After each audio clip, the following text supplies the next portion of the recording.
Hey Jake, Hello. you all right? Yep, I All am. good? Are you? Yeah, good. I wrote something down for the beginning of this one. You know what? They should call us Andre because we just hit Oh, that 3,000. 3,000. Yeah, I like that. Yeah. I like that. It can Yeah, be, I'm yeah. not going to make any comments because so far I've got like quite a long list of comments that I make that are completely incorrect. So in a previous episode, you said that the Twitter rebrand to X reminded you of DMX, and I was like, oh yeah, X, go on, give it a cheer. And I realized, sorry, you said Exhibit, and then I said, yeah, so give it a cheer, and that's actually DMX. And so that was run completely irrelevant thing. And then there's multiple ones, and I'm like, I'm just going to not make any pop culture comments. I didn't even realize because when we record, like I could have realized and not say anything because I'm nice, but I didn't even realize. So I'm the same. Like I didn't catch that. So now another rapper reference for us, but this one I think it's correct. Um, so in this episode, we don't have a guest. We thought we would do a little recap on where we are so far with the pod. This would be episode number. What is it? It's going to be 12. This is going to be 12, yeah. This is going to be 12, and we tried. We made a list of things that we tried to grow the podcast in the last 2 months, and the list is long. So we thought we would go through this list in this episode. So if you, it's not just for podcasters. Like if you're trying to grow anything, I think this list is going to be a good one to just get your brain going into the kind of things you can do to get your first 100 customers, 100 whatever. But if you're thinking about starting a podcast, this is great as well because I think we've got a strong list, and yeah, we'll go from there. We might have a couple of topics as well I want to mention at the end. We'll see how we do with time. Yep. Do you want to add anything to that? No. Oh, good. So I guess to start with the top line numbers, we mentioned we passed 3,000 downloads. We're actually at 3.5 now, close to 3.5 today.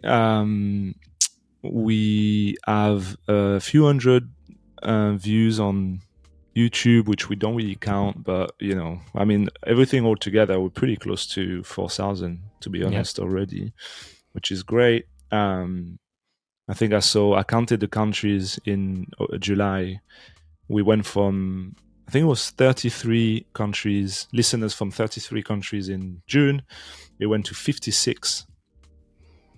It's a lot. 56 countries where people listened. The list is long, but it's crazy. Like it's like in places you wouldn't think that there would be someone to listen to us. I don't think we see China. I'll have to check, but Oh shit, yeah, I think we're getting about 2 million listeners a week in China, but we just don't see it. we just don't see it. And at the end, the split between Apple, Spotify is still pretty much almost 50-50. I think it leans slightly towards Apple now. Yeah.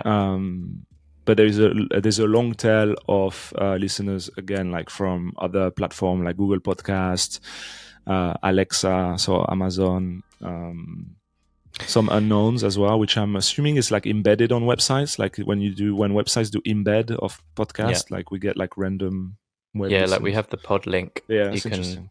pod link sharing, and you can listen to it in the pod.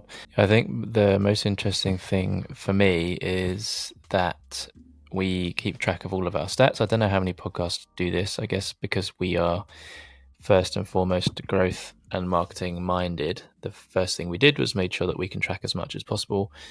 We have some interesting ways of doing that maybe we'll share. But we can see like by day, listens by platform, all that kind of stuff.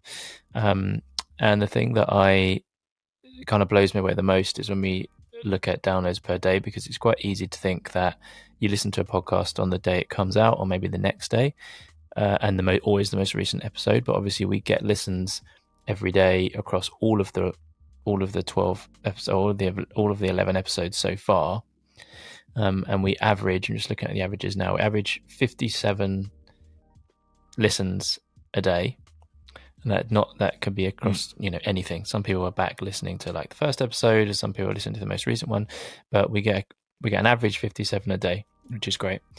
And our retention numbers are super high. It's around 50%. So most people listen to at least 50% of the podcast, which is great. It's obviously an hour long, so it's quite a big commitment. If we take 50%, or if we take 40%, so low ball, right? If we take 40%, let's say of those 57 listens a day, 40% of people listening to it at the end. That's 23 hours of listening every single day that goes by without us really doing anything, which is mad to think that every single, effectively you could say that like every hour of the day for the last 3 months, somewhere in the world there has been somebody listening to our podcast. Yeah, it's going well. When we have a big day, we do shoot up in the. We went top 3 a couple of times already on Apple. So I don't know about Spotify, because for some reason those like charts, they're not really accurate with Spotify. I need to look into it. But on Apple, at least, we shoot up pretty high in the rankings, and we've been consistently in the top 30 or top 20 every day for the last 2-3 weeks. So it's pretty insane. So thank you for everyone to listen. I think our ratio of people listening and following has improved by 10 or 20%, like percentage point. So it's huge. So we'll ask again, if you're listening to this and you haven't followed the show, click on follow right now on Apple or Spotify, because it does make a big difference for the discovery part of the podcast and for other people to find it.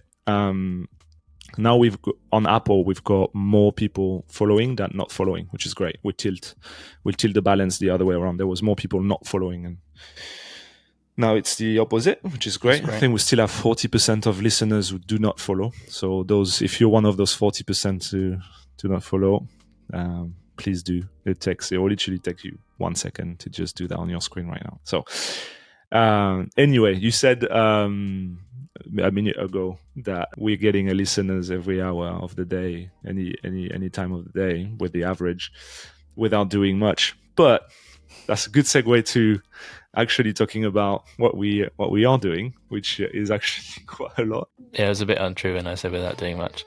We're actually spending most of our life doing this. Yeah. Let's get into it. I made 3 buckets. We'll go through each of them. We'll see what that gets us. Maybe that's the full episode. Maybe we'll have time for some more stuff. What worked, what's in progress, and what didn't work. What do you want to start with? What worked or what didn't work? Let's start with what didn't work. Okay, that's a small list, so we can go through it. And if I missed anything, just you can add to it. So, in podcast land, there is a lot of similarly to apps, actually. Like when you work with an app, there's a lot of companies all over the world that are promising you things for money, and these things could be, in the case of podcast, listeners and followers. And those can be on Apple, they could be on Spotify.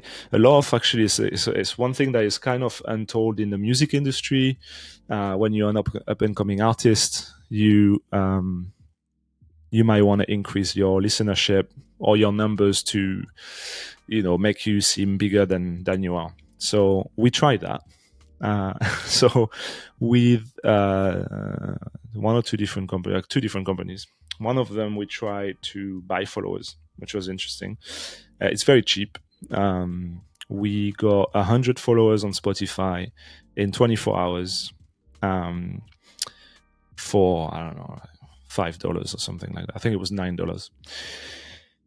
The interesting thing about that is, like, first of all, we knew it was going to be bad, but as true marketers, we wanted to test it. So we bought them we jumped from 300 to 400 followers on Spotify, assuming that it might, boost our ranking or maybe up the discoverability and stuff. It didn't. And on top of that, what was even weirder is that after a month, so just a few weeks ago, we actually dropped by 100 again. So the 100 we bought, we lost a month later. So it's completely a scam. Definitely do not do it. Whether you're a podcaster, you're a music artist, or whatever you do not buy followers for Spotify. That doesn't work. Yeah. I thought that was interesting. Like, it was like the fact that we lost them exactly to the 100. I was like, what the fuck? Like, yeah, it's like when it's like you can buy followers on Twitter, and it's always a bad idea to do that stuff. And obviously we knew that, and we knew that we weren't going to be buying 100 engaged followers, but it's just like the beneficial impact of having that in the algorithms can do something for you on places. On the social channels, it can be negative because you don't have the engagement behind it, so therefore it decreases your engagement rate. But in podcast land, obviously engagement isn't necessarily, obviously you've got listens and things, but it's just not that complex. Factor, yeah. The other thing that we tried, which was on Apple Podcast, where we this time for free got 300 listens, which came from, weirdly, not from mobile phones. They came from iTunes. So they were computer generated listeners on Apple using a desktop machine. So maybe it's a factory of desktop computers where they just fake a listen to podcast. So that didn't go away because we got the listens, but it was completely useless, because if the whole point of podcasting, as we know, is to get engaged listeners, give value, and people stick around, and in return bring more people, etc., etc. So if they're fake, there's no point. So so that was another fail. Those were our two fails, actually. There's only two. There's a lot of in progress, but those two we tested them for you. Whoever's listening, do not do that. Yeah, don't waste your money. I mean, we knew they were going to fail, I think, but we wanted to do the test. Exactly. Yeah, the second one was free anyway, so I was like, you know what? Fuck it. Let's just see. We did, even without those 300 listens, we still hit 100 growth month on month. Yeah, make sure people know that the numbers that we talk about, we take out any of the dodgy things that we did like that. So the 100% growth and 3,000 listens is all excluding those incentives. Yeah, exactly. So that's the first bucket, the things that didn't work. Let's go through the things that worked, and then we can finish off with the things in progress. Well, the first thing is kind of the obvious one. I'm sure we spoke about this before, but we have been consistently posting with sometimes sweat and tears on Tuesday morning for the last 11 weeks. And what you don't see in the background is that Jake is working really hard to get the episode done and send it to me on the Monday night at 11 o'clock p.m. and then I scramble to like make sure that everything's ready for Tuesday morning 7 a.m. for all of you that are listening right now. So that's the first thing that we're doing, consistently posting, and we build an habit. I guess we're starting to build an habit with everyone, that on Tuesday morning you get your new dose of In Growth We Trust. Well, I'm building the wrong habit. The habit I'm building is we do the recording, I forget about it until, well, I don't forget about it, but I don't start the edit until like 24 hours before it needs to go live, and I forget that it takes people will probably be surprised because they probably hopefully not listen to this thinking it's shit quality or editing, but to edit an hour and 40 minutes of video and audio down into an hour-minute podcast and supporting video takes a long time, and every single week I forget how long it takes. So I normally start it on maybe the Sunday evening, and I'll still be, and then I obviously do work on Monday, so I can't do it on Monday, and then from Monday at like 6 p.m. until sometimes 11 p.m. I'm still scrabbling around trying to get it done. So what I'm promising myself now, after we've done these 12 episodes, we've done this recap, I'm going to have them finished by Thursday on the week of recording. Wow. Game changer for me. Mm. Oh, that's great. That's great. It's funny because if you listen to the first one, we said we'll do no editing or very minimal editing. It'll be really quick. And then 11, 12 weeks in, you're doing the most editing. It's crazy. It is fun because I do quite enjoy it. But some of the things, like I have to edit out every time you switch on and off your microphone. I have to edit that out. Oh shit! Tell me, I won't do it again. Yeah, because when you click it go. Those kind of things you need to tell me straight away. I know, but I don't want to spoil your flow of presenting. So that's the first one. The second thing. So now we get into the nitty gritty. Something that's worked really well, especially if you have like a little bit of an audience. You don't need that much, but like a lot of people have at least 1,000 connections on LinkedIn. Like. It's pretty easy to get to 1,000. You just add a bunch of people in your field for like 10 days straight, and you should be able to get to 1,000 pretty quickly. Yeah. Anyway, we started to do LinkedIn auto DMs. So if you got a message from us and then a reply, the reply was legit, but the first message was probably automatic. And if that got you to listening to this, amazing. That means it worked a little bit. But we found some tools like Lemlist, that French tool, and the ones that you told me, Wallaxy. Those two tools have free trials where you can set up auto DMs to your connections. So that's what the audience is important. If you already have 1,000, 2,000, 4,000 followers on LinkedIn, you can DM all of them. And in the time of the trial, you probably can DM all of them without exhausting the trial. So we did that. That's still running for a little bit. I think we're going to run out of time at some point. We're lucky because I've got almost 12,000. So we're still running into tapping into those every day. But that's worked really well because the response rate on these, what was yours? Do you remember how many people reply to that DM on average? 40% or something high. Yeah, it's mad. It's almost half of the people, right? Half of the people reply saying like, "I'll definitely listen. Thank you very thank you for sharing with me." And the thing that I make sure I do, and I think you do too, is that I reply to every single one that replied with a thank you, with something a little bit personal when I know them more. Some people I don't really know them, but I still reply. And that has been going very well. So I definitely recommend that. That's free as well to do. Just find those tools that we mentioned, Lemlist, Wallaxy. There's probably others. Auto DM your LinkedIn audience. That's great. That works a charm. And I think the thing is, don't be like put off by not wanting to put yourself out there to people. I think that's one of the biggest things I've learned, really. And we've mentioned this before with Marcus and stuff about starting putting content out there. Like, you have a LinkedIn audience. It's not even like an audience. We're not saying they have to be followers. They're just connections. You can DM your connections. You don't have to have like loads of followers. Yeah. But just use them because they're people that you can have that one-to-one contact with. Some of them might be recruiters, whatever. It doesn't matter. There's still people that have wanted to connect with you at some point. And you shouldn't really be embarrassed about talking about what this stuff at work. We talk about it at work all the time in meetings at Hex. Like, it always comes up. Everyone knows that I do this, and at first I was like, oh, it's a bit embarrassing, but it's not embarrassing. This is you just got to do it and just use your networks. And even if it's your phone contact book, your work Slack group, your Discord groups that you're in, your Twitter, your Facebook, your Instagram, all of those things, if you add up all of those people together that you could potentially get in front of, that's like your first 1,000 listeners right there, which is exactly what it has been for us. Another tip if you're doing a lot of LinkedIn posting, is you can make your profile a landing page for your product, or in our case, for the podcast. So if you go to my LinkedIn profile, for instance, I spent last weekend really optimizing it so the banner calls out the podcast in my header banner.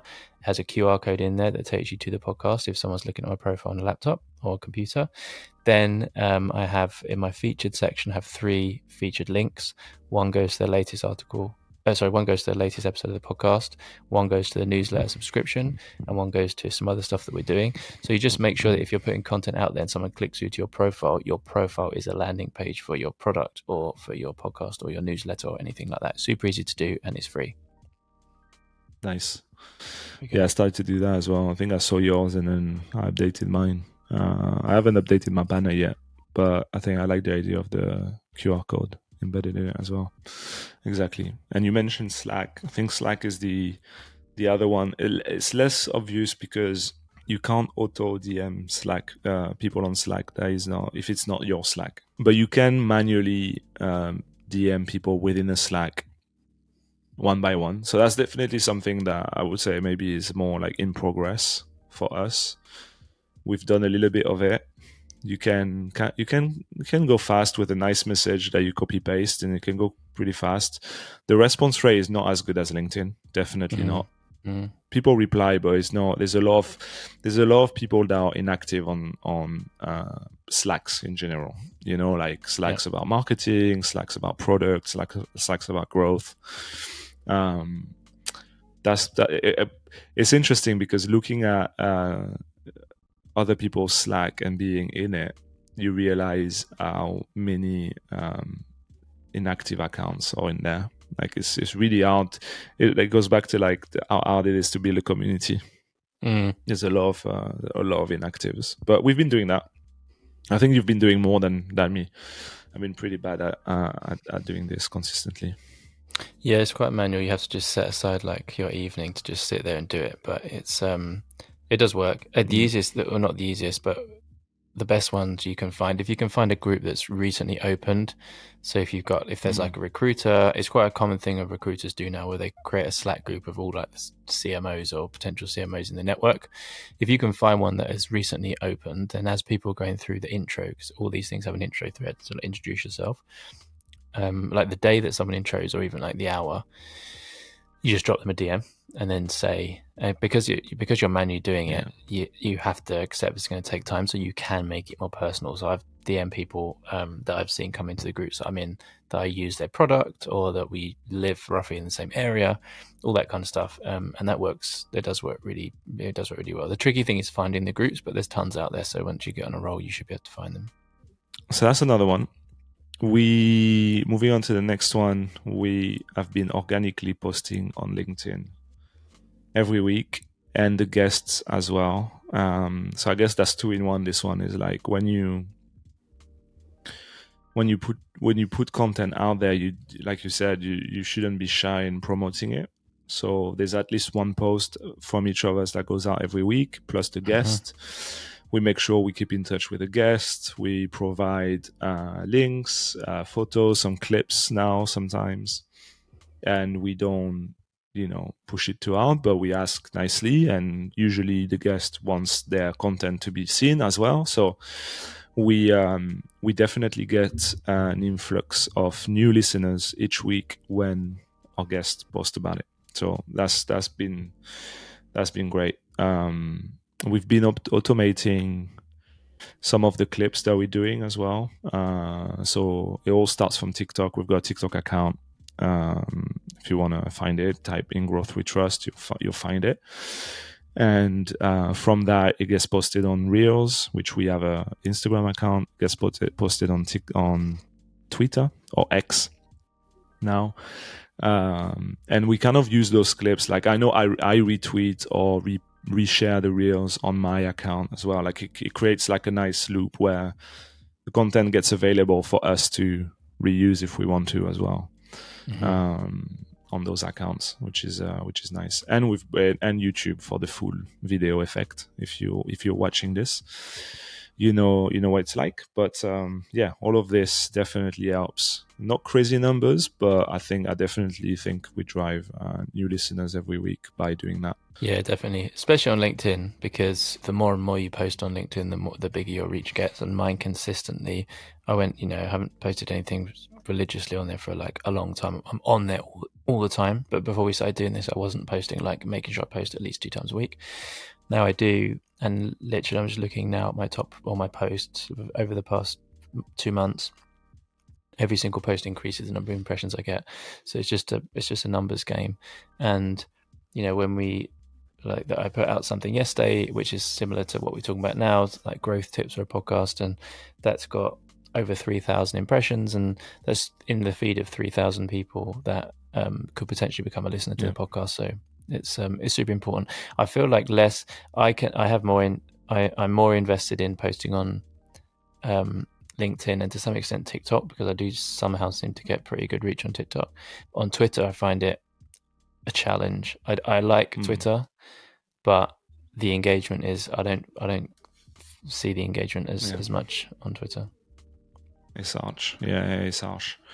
The whole organic posting and distribution that's a long game. We just need to keep going at it, and it'll snowball over time. Yeah, definitely. I don't think if you are starting anything, not just a podcast, if you're starting anything and you start, like we got clients at Hex that they start their business and we run social for them as well as all the other stuff that we do.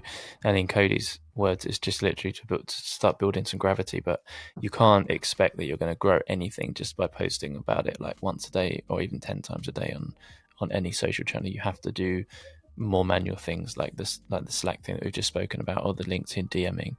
It's some people make one post and it goes viral, but realistically, you're not going to grow what you're trying to grow if you're just using organic social media. It's true. Yeah, I think it works. All of the things we're mentioning kind of they work together. Moving on to the next one, we mentioned it to a couple of people, and their eyes always like opened up, like, oh my gosh, this is crazy.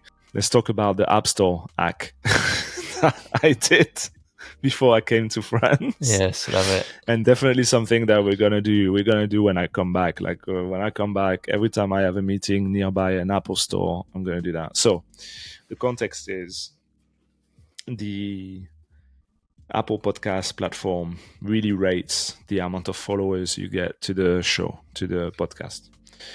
So, and obviously reviews too, downloads, and number of follows. I don't know how it came about, but like I was nearby an Apple Store. I had like an hour to kill, and I went to the App Store. And I was like, do you know what? I'm just gonna go into every devices, and I'm gonna go to Apple Podcast and follow the show, press play on the latest episode. And if I have some time, if no one's looking at me, I'm just going to do a little review. So on that day, I think it was a Thursday 3-4 weeks ago, I actually hit 2 Apple Store because I happened to be in 2 different meetings that were next to 2 Apple Store. And we shoot up in the rankings massively because suddenly we got an extra 30 followers on the podcast from these devices. We got the play, so we got the listen on each of those, and I left it on play. I left, you put the phone back and you just left. I made sure I turned down the volume. Like, you should have seen me. Like, I was like, a 35 years old grown man, like hacking his way through all the devices, pretending not to be obvious, and I'm like 6'3" as well, so I'm not I'm not the more petite the petite customer. So I did that. So the reason why this works, and it's not just a hack, is because when you do that, you do shoot up in rankings. You do make your podcast being seen more organically into the marketing ranking. When there's a lot of people in marketing that would type marketing podcast to find marketing podcast, new ones. And secondly, especially when you're starting, trust signals are very important.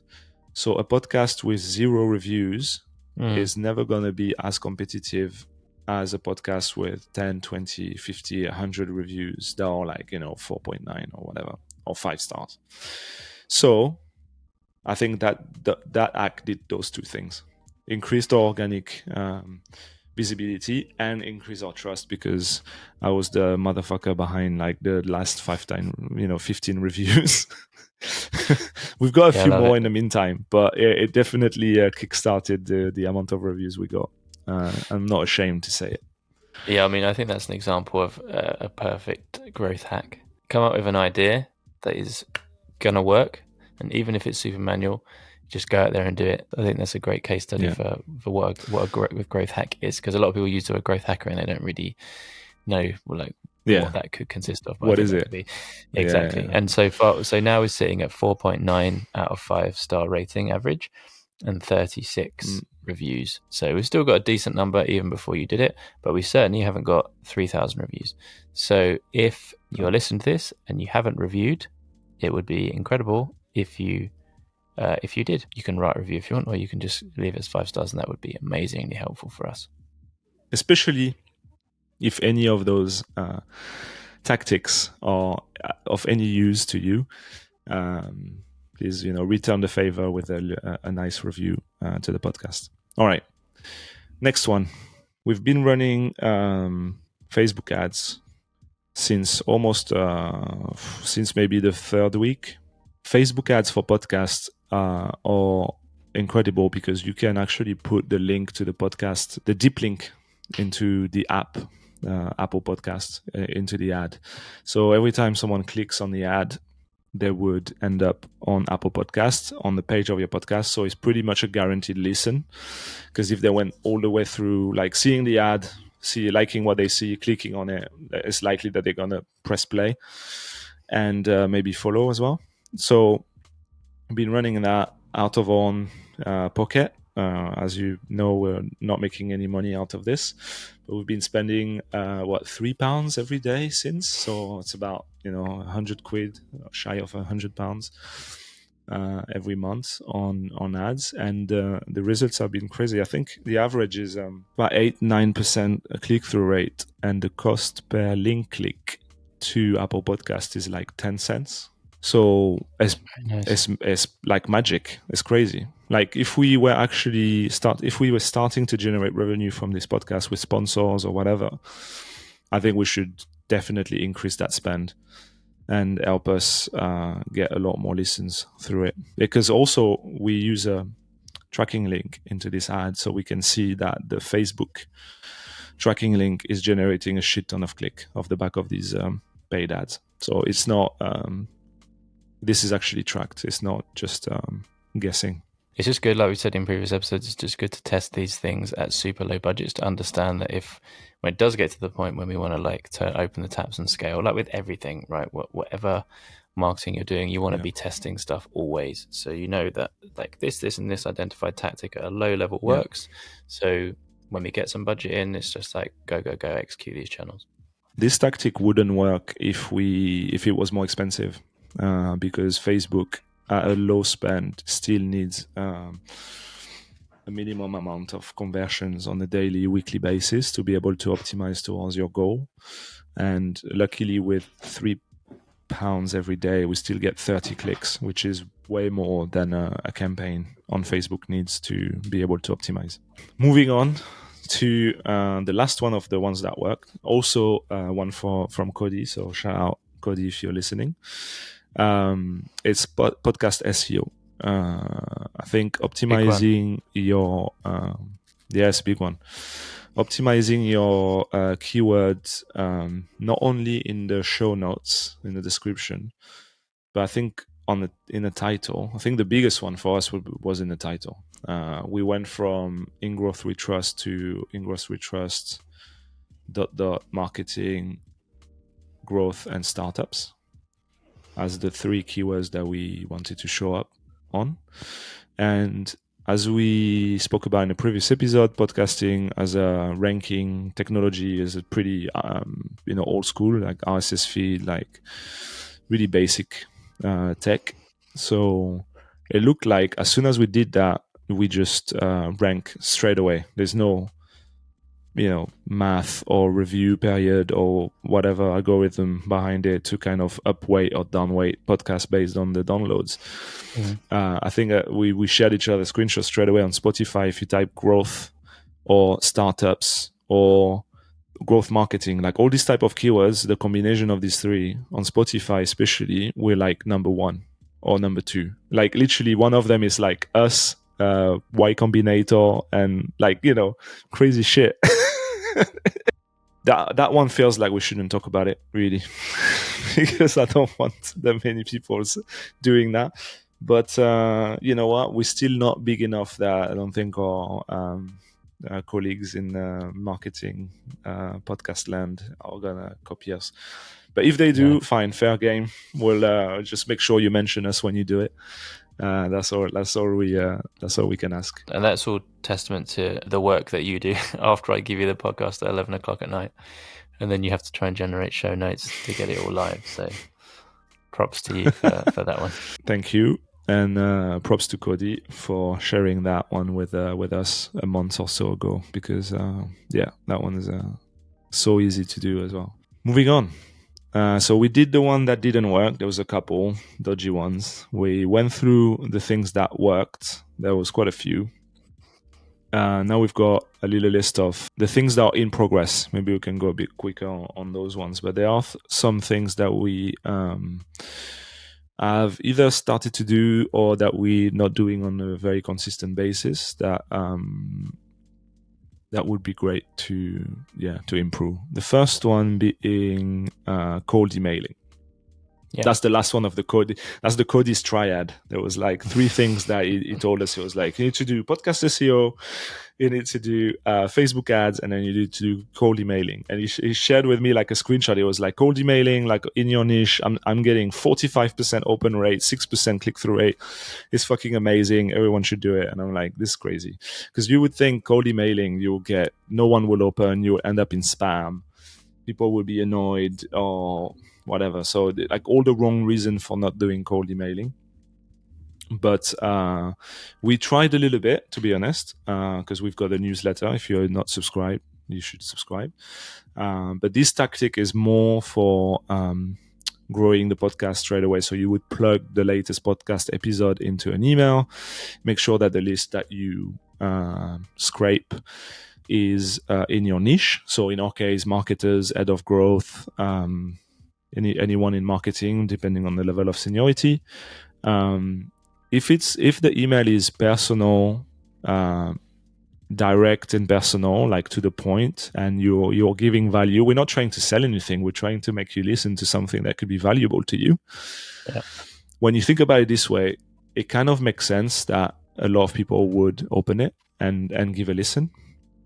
But we haven't done this very, very at scale and very consistently. So that's one for the books for the next few weeks, few months that we need to get into. Yeah, I think it's important to make the distinction between if you were doing that to like sell your product, we definitely wouldn't recommend that. If you're doing it from like a B2C audience, then it's a big no-no. But like you said, there's a targeted list of people interested in this topic, and we're just saying, like, in the same way as we would talk to in real life and say, go to a conference with people and say, check out my podcast, I think it's going to be interesting to you, you're going to learn something from it. It's no different to that. Exactly. The one I had next was on the Reddit comments. Do you want to take that one? Yeah.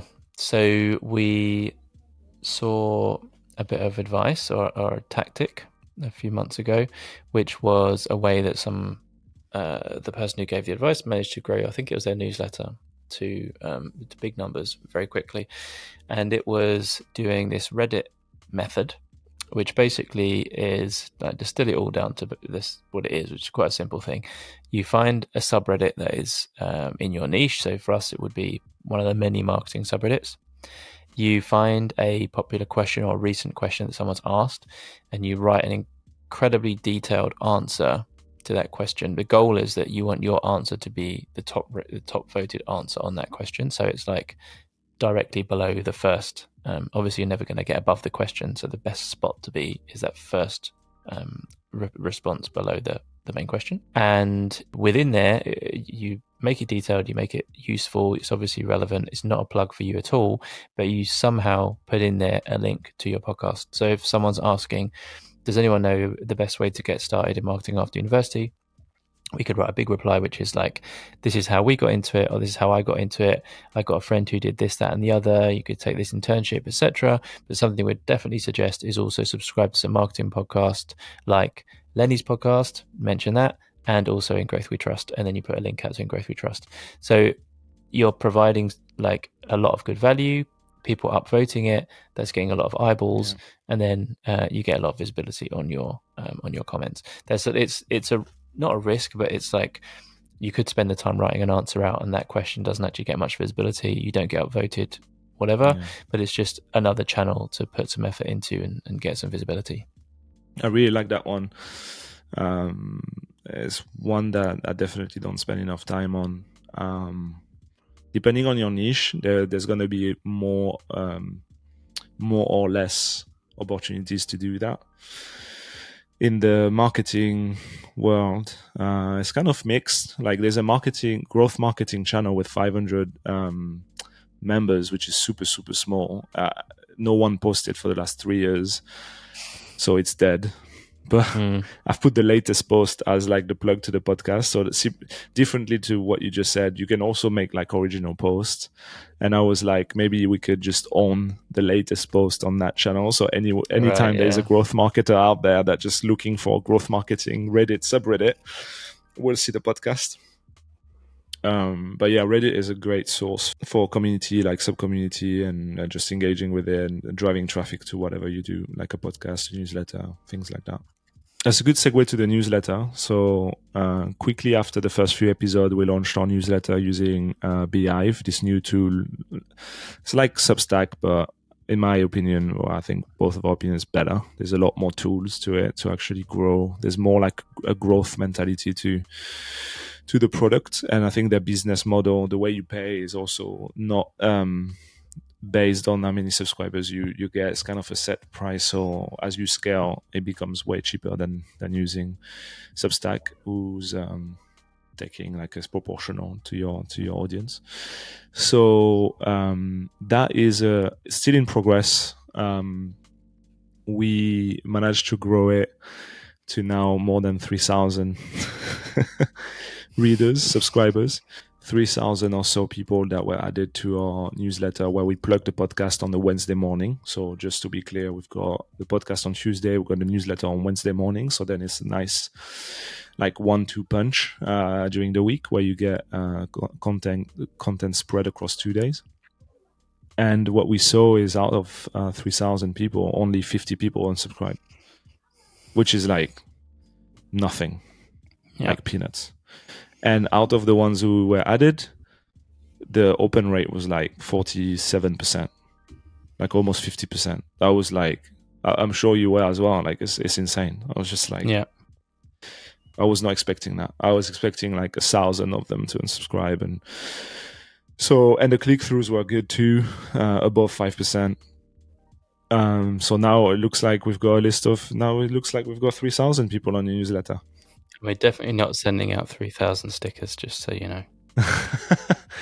Now we should have had that to what didn't work. Okay, well, we can talk about that. Okay, that's a good segue. So anyway, that was the newsletter. I think it's a good way to spread the podcast. We have more content in the newsletter, specific content from the guests. We try to have like very specific sections. People seem to really like it.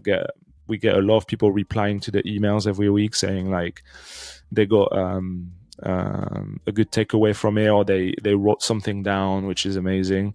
I've got a really nice email. I need to share it with you, with someone called Ariette from a community called Copy Club.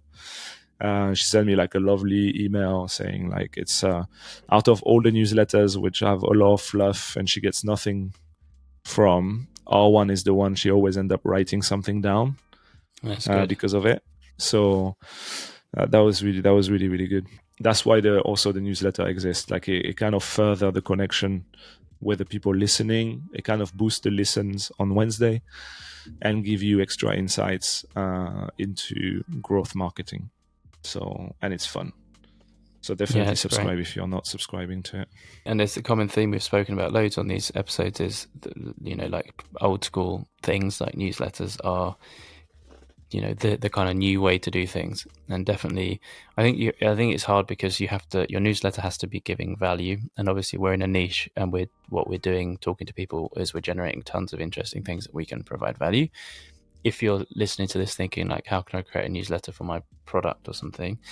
Then I think there are ways you can do it. You just think of how you can add value in that niche, in that subject area, it's going to be a bit more difficult, but it's definitely worth doing. Make sure, in my opinion, I don't like newsletters that are just long essays, because I just don't open those, and that's why we've tailored ours exactly like it is. It's literally, you can read the whole thing in like probably a minute, really, and that's all you need. That's what you need to do. It really depends the realm of, in growth we trust and who we are. So that's great. I don't think we're gonna go too crazy on the cold emailing for the newsletter. We'll probably use that tactic to plug the podcast and get the listens, and use the listeners like you guys listening right now to then organically make you want to subscribe to the newsletter as a result to listening to the podcast, and not the other way around. Yeah. We only have a few minutes left. There's a couple of other things, but maybe we should wrap this and do another one of these in a few episodes, or in another 10 episodes, with the new stuff and packaging everything together again, of the things that we've done between now and then. We've got so many things in our backlog of tests and experiments and things that we're going to try, and features and all that kind of stuff. So yeah, there's a lot of stuff. But one thing I wanted to call out, I was chatting with a friend earlier today, Peter, who's been a big supporter of the podcast from day one, and he sent me a message that I thought was a pretty cool quote. So he said, "I'm yet to listen to the latest episode, but I've got it downloaded. I can't listen to it on runs anymore because I keep having to stop every few kilometers to write notes down." Because he's a triathlon runner, he runs every day. So I thought that's great. If we can interrupt someone's training because they got to stop and write something down, that means you're doing something right. That's amazing. That's great. Great. Sharp. You mentioned the stickers. Maybe we should end up on that. We said we would send stickers to the first 100 people who subscribe to the newsletter. We did get to 300, but no one is sending their address. We got 3 addresses. So we can send 3 stickers, but there is 97 spots left for stickers to be sent. Sorry, there's dogs outside barking. So if you're listening all the way to now and you're on the newsletter and you want stickers, know that there are still 97 spots to get stickers from us. So reply to the newsletter with your postal address, and we'll make stickers and send you the first limited edition in Growth We Trust speakers. So yeah, maybe we should end on that, because that's something that didn't work or is not yet working, but we're keen to make it work. So exactly, let's do it. And we don't want to get 100 stickers printed if 97 of them are going to be sitting around our bedrooms for the next 6 months. All right, mate. That was good. I'll get it edited by Thursday. Yeah, you said it.